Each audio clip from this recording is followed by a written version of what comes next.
रामधारा लखाली में अभी ज्ञान चर्चा को प्रारंभ होना जा रही है। पहला प्रश्न है, आत्मा किसे कहते हैं? आत्मा है परमात्मा का अंश। ममो वांसे जीव लोका जीव भूता सनातना। यानी आत्मा और परमात्मा में कोई फर्क नहीं है। वो अथाह विशाल है तो ये सीमित है, मगर गुण में कोई फर्क नहीं है। और आत्मा को जानने से पहले परमात्मा को जानना पड़ेगा। परमात्मा है ये तो हम मानते हैं, मगर परमात्मा बता नहीं सकते, परमात्मा को दिखा नहीं सकते। ऐसे आत्मा को बता नहीं सकते, आत्मा को दिखा नहीं सकते, मगर आत्मा है। जैसे बाहर परमात्मा है वैसे घट में आत्मा है। यानी जड़ चेतन सारी सृष्टि को घड़ने वाला, पैदा करने वाला, हम सबको पैदा करने वाला वो जो परमात्मा है, वो जैसे हमें दिखता नहीं मगर वो है। ऐसे ही इस शरीर के अंदर जो शरीर को सारी शक्ति दे रहा है या उसकी सत्ता से शरीर के सारे कार्य हो रहे हैं, वो है आत्मा। अब जैसे सृष्टि में, इसको समझाने के लिए और आप समझना पड़ेगा दृष्टा और दृश्य, ये दो चीज आपको समझनी पड़ेगी। दृष्टा किसे कहते? देखने वाला, देखने वाला। और दृश्य इसको देखते हैं, दिखाई देने वाला। हम जो देख रहे हैं सब दृश्य देख रहे हैं। यहाँ सारे संसार में क्या दिख रहा है हमको? दृश्य, माया, आकार। मगर इसमें दृश्य में दृष्टा कहीं नहीं है, क्योंकि दृष्टा है देखने वाला। हमारे शरीर के अंदर जो देखने वाला है वो है दृष्टा, वो है आत्मा।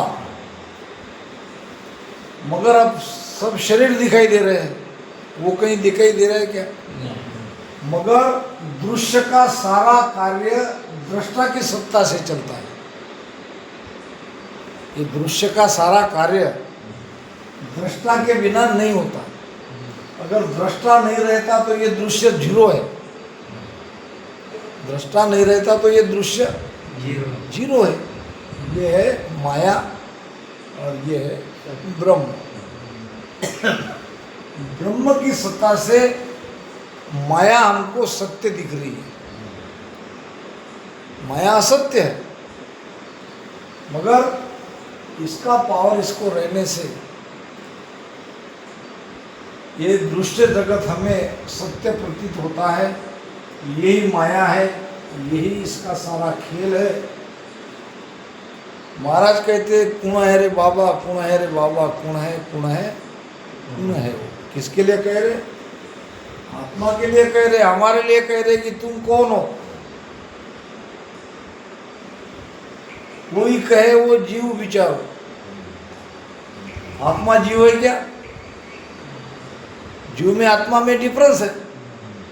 आत्मा निर्लेप है, जीव तो फंसा है कर्म में। आत्मा को कुछ लगता नहीं, जीव को कर्म लग रहा है। आत्मा जीव नहीं है, मगर जीव में आत्मा है। जीव में आत्मा है। वो सब जड़न घड़न का मुख्य केंद्र बिंदु है जीव में। हमारा, अब हम जीव भाव में है, हमारे अंदर आत्मा नहीं क्या? आत्मा जीव नहीं है, जीव में आत्मा है। कोई कहे वो जीव विचारी, इसलिए अज्ञानी लोग उसे जीव कह देते हैं, क्योंकि ज़्यादा वो जानते नहीं। और कोई कहे वो साईं हो। अब कोई कहते हैं वो परमात्मा है, कर्ता कर्विता परमात्मा हम कहते हैं, सब करने वाला। आत्मा करने वाला भी नहीं है मगर वो करने वाले में है। और कोई कहे वो ब्रह्म, ब्रह्म यानी माया ब्रह्म के जोड़े से सृष्टि उत्पत्ति हुई है। आत्मा ब्रह्म नहीं है मगर ब्रह्म में आत्मा है, क्योंकि उसका खुलासा आगे कर रहे महाराज। साई वे तो क्यों दुख पावे। अगर परमात्मा, आत्मा परमात्मा रहती है ने, सृष्टिकर्ता परमात्मा, वो परमानंद वाला परमात्मा नहीं है, ये कर्ता परमात्मा, ओंकार परमात्मा, इसकी बात हो रही है। अगर वो ओंकार है तो ओंकार में तो दुख है, ओंकार तक तो दुख है। साई वे तो क्यों दुख पावे, ब्रह्म गर्भ क्यों आवे हो। वो ब्रह्म गर्भ में नहीं आ सकता, इसलिए वो ब्रह्म नहीं है, वो ओंकार नहीं है। और जीव हुए तो फिर क्यों उपजे जाकू जवरो खावे हो। अगर जीव रहता तो जिसको यम खा जाता है वो वापस कैसे जन्म लेता। अब नहीं वो जीव ब्रह्म नहीं साहेब कहता कछु न आवे हो। ये महाराज ने व्याख्या करी है। न वो जीव है, न वो ब्रह्म है, न वो कर्ता साहेब है, मगर इन सब में वो है। तो आत्मा क्या है। महाराज ने एक भजन में कहा है कि काना सुने नैन सु देखे ग्रान वासना लेवे रे, रसना शीस विराजे साहेब परक स्वाद सब लेवे रे। वो कानों से सुनता है, आंखों से देखता है, नाक से सुनता है, रसना से स्वाद लेता है। क्योंकि कान में सुनने की शक्ति नहीं है, आँख में देखने की शक्ति नहीं है, जीभ पे स्वाद नहीं है, नाक में सूंघने की शक्ति नहीं है। वो है इसलिए वो सब है। नहीं तो ये जीभ काट के निकाल दो, रख दो, और जीभ को कहो कि तुम स्वाद लो, लेगी क्या? नहीं लेती, क्योंकि जीभ में कोई स्वाद नहीं है। जीभ के अंदर वो बैठा है इसलिए स्वाद है। ऐसे कान को काट के रख दो, कान नहीं सुनेंगे। आँख को निकाल के रख दो और आँख को कहो तुम देखो, नहीं देख सकते, क्योंकि देखने वाला अंदर है, दृष्टा है, और ये तो केवल देखने के साधन है। इसलिए आत्मा है दृष्टा भीतर में। तो पहला प्रश्न जो है वो करीब करीब हमारा समझाने की कोशिश मैंने करी। अब इसमें आप कुछ समझे नहीं हो तो प्रश्न पूछ सकते हो, फिर अपन दूसरे इस पे जाएंगे। आत्मा के बारे में, आत्मा क्या है, तो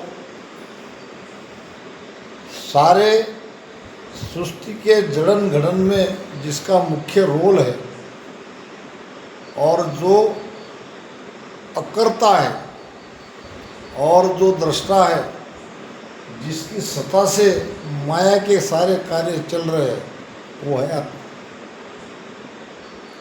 आत्मा यानी पावर, और दूसरी भाषा में उसके कहते हैं आत्मा यानी पावर, क्योंकि ये निकलते ही हम पावर शून्य हो जाते हैं।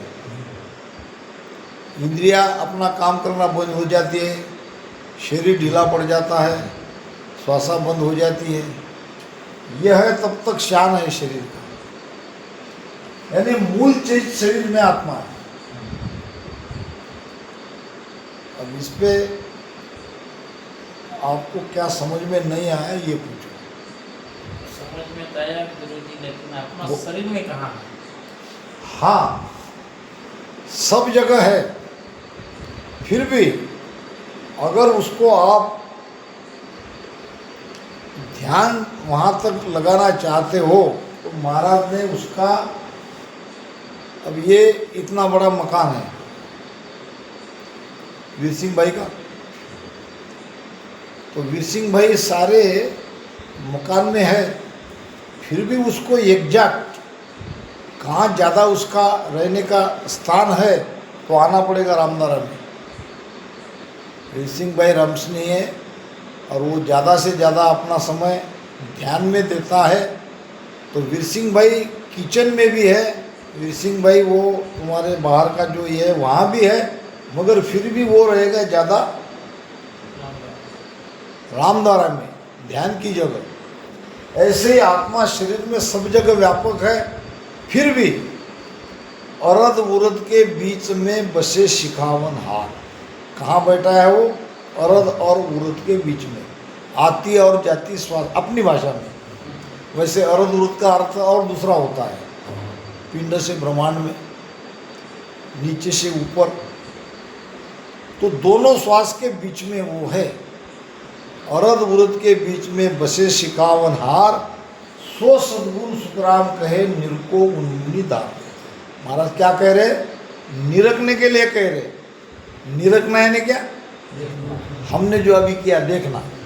अभी हमने क्या किया? 1 घंटा निरखा।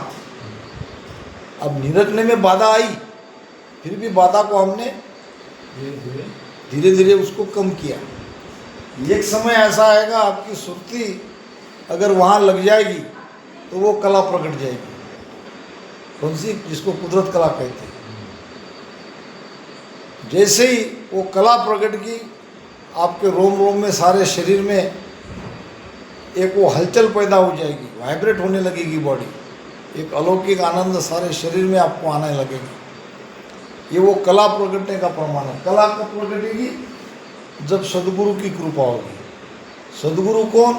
वही जो वहाँ बैठा है सांस और उसास में। उसकी कृपा कब होगी? जब उसको देखोगे आप, उसका ही ध्यान करोगे, सब तरफ से आप सुरती को हटा के उसी में लगाओगे तो उसकी कृपा होगी। तो वो है सांस उसास में, सांस उसास के बीच में। इसीलिए सांस और उसास में ध्यान देना है। यानी श्वास लेते हैं, श्वास छूटती है, जो बीच में गैप रहता है वो है अजप्पा। ध्यान कौन देगा? हाँ, कौन ध्यान देगा? ध्यान हमारा ही ध्यान, हमारी सुरती। हमारी मतलब सुरती हमारी है, और जिसके ऊपर आत्मा का ही होगा ना। जिसके ऊपर ध्यान दे रहे वो भी हम ही हैं। हम ही हमारे ऊपर ध्यान दे रहे हैं, हम ही हमारी भक्ति कर रहे हैं, ऐसा देखा जाए तो।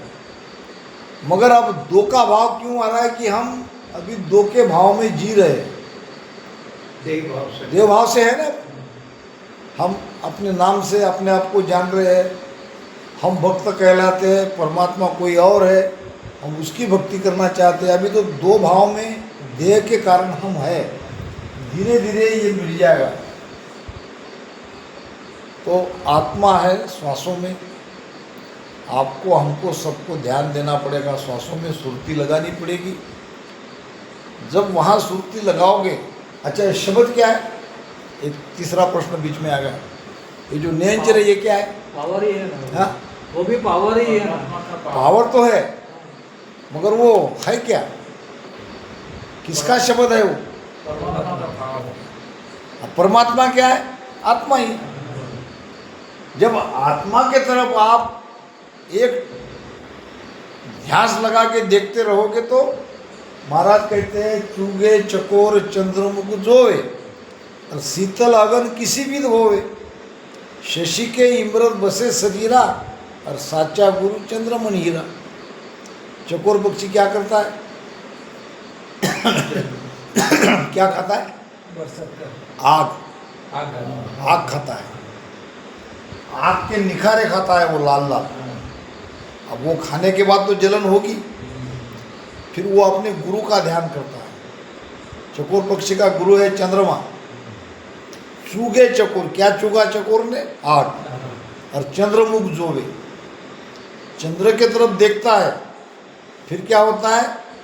देखते रहने से इसके अंदर शीतलता आती है, वो अग्नि का प्रभाव निष्प्रभ हो जाता है, कम हो जाता है और शांति आती है।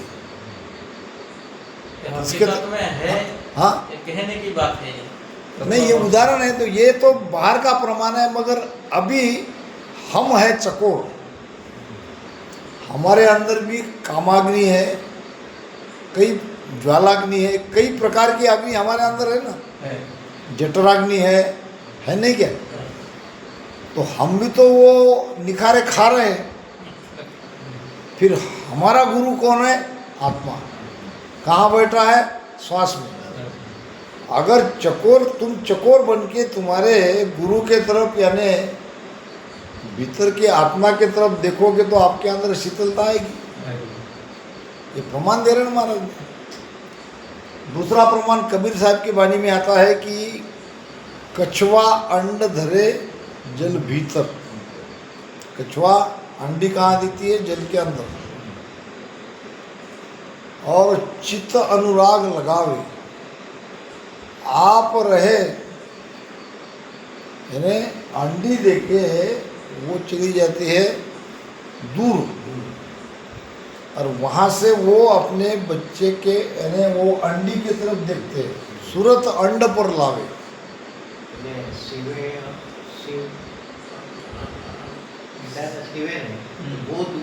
दूर जाते हैं और वहाँ से अपने अंडी की तरफ देखते हैं। फिर वो उनकी सूरत से अंडे में से बच्चे निकलते हैं। और एक गजब की बात क्या है, ऐसे हजारों कछुए अंडी देती है और हजारों कछुए के कई बच्चे अंडी से बाहर निकलते हैं, मगर वो बच्चे अपनी माँ के पास बराबर चले जाते हैं। सूरत का पावर, क्योंकि उनकी सूरत उनमें रहती है। सूरत का अभ्यास बच्चों को रहता है जब अंडे में रहते हैं तब से, और वो बराबर अपनी माँ के तरफ खींचे चले जाते हैं। ये सूरत का पावर है। हमको आपको सुरती को वहाँ पे लगाना ही पड़ेगा। अब महाराज ने भेद ही बताया ध्यान का, शायद हमारा उस पर ख्याल कम जाता है। सांस उसास कहे हरिनाम, बोलोगे तो हम श्वास के आधार से ही बोलेंगे ना। श्वास लेंगे तभी तो उश्वास से बोलेंगे।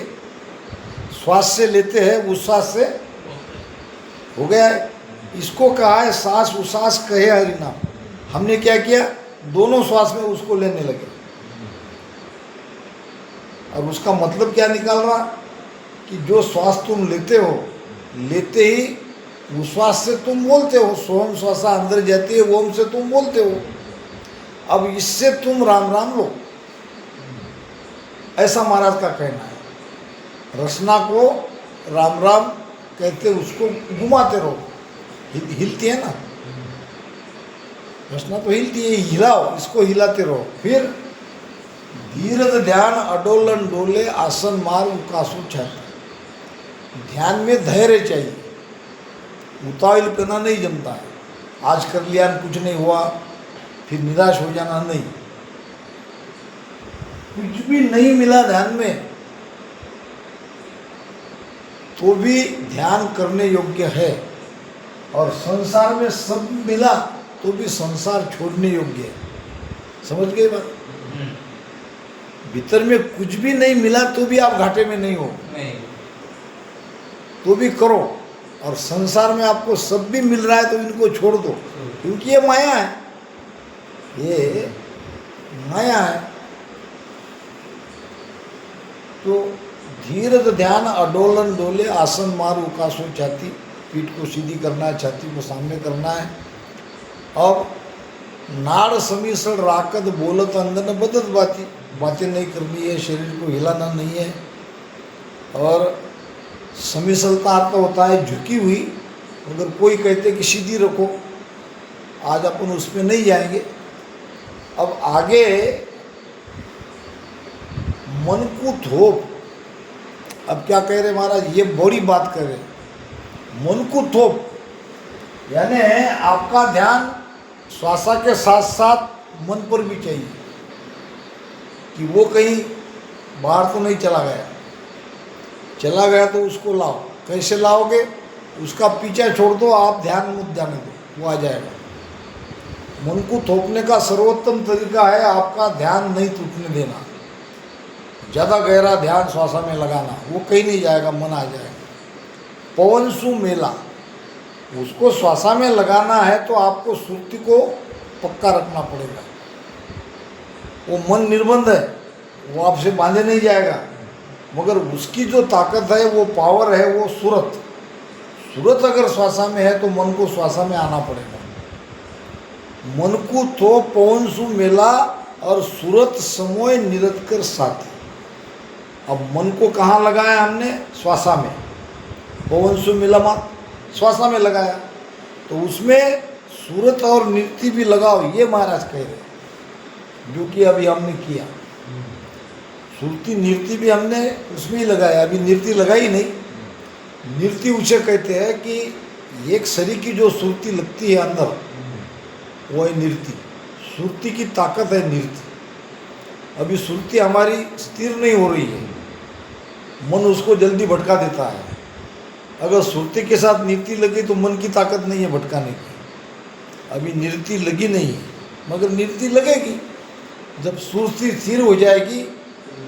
सुरती जब ज़्यादा देखने लगी है अंदर, तो नृत्य का काम वहाँ आ गया, नृत्य भी आपकी आ गई। महाराज ये कह रहे हैं, और हमने क्या किया कि हमने सांस उसास में राम राम दोनों श्वास में रटा, उसमें हमारी उस पर चली गई कि बिस्नाम इसमें नहीं, बिस्मा उसले, उसमें हम ज़्यादा उलझ गए और हमारा ध्यान हमारी सुरती श्वासा में लग नहीं रही। यही हो रहा है। भजन तो खूब कर रहे हैं, रिजल्ट नहीं आ रहा है। अब ये प्रमाण है आज का, ये विनोद भाई का बैठना ये प्रमाणित है बात कि जरूर कोई चीज़ है वो बिठा के रख रही है। अब धीरे धीरे अगर इसमें ज़्यादा गहराई से और मन में क्या करते वो प्रेम लाके बैठेंगे, तैयारी के साथ बैठेंगे, तो रिजल्ट इसका आना ही है। तो आत्मा किसे कहते हैं, ये जो पहला प्रश्न था लगभग छूट गया। अब मन क्या है, बोलो, मन क्या है, किसे कहते हैं? आत्मा को पता नहीं होगा। हाँ, वो तो है, और वो तो है, फिर भी मन क्या है?